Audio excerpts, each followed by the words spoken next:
Вице Заев, братот на премиерот, се потел, црвенел, бил вознемирен и имал главоболка.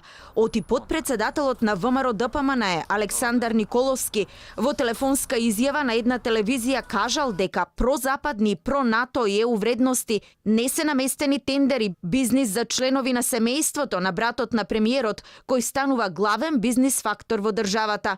Николовски и Заев денеска требаше да се соочат на суд. Братот на премиерот не дојде, иако тој го тужи подпредседателот на опозицијата за нарушен углед.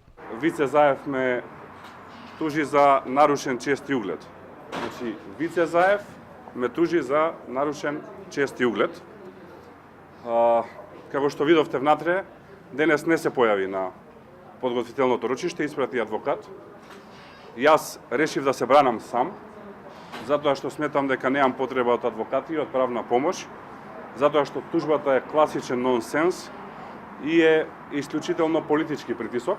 Во тужбата Вице Заев бара од Николовски оштета од 30.000 денари. Според подпредседателот на ВМРО ДПМН целта на Заев преку оваа тужба не е само да направи политички притисок, туку и да испрати порака до стопанствениците во државата. Пораката на главниот бизнис фактор во државава, тогаш секој станува, сега е веќе станат, затоа што има поминато време, е до сите бизнисмени во државава да размислат дека ако може главниот бизнис фактор во државава да го тужи подпредседателот на ВМРО ДПМН, вториот човек на опозицијата, што може да им се случи нив? Николовски рече дека верува во правниот систем и верува дека судот ќе ја одбие тужбата на Вице Заев.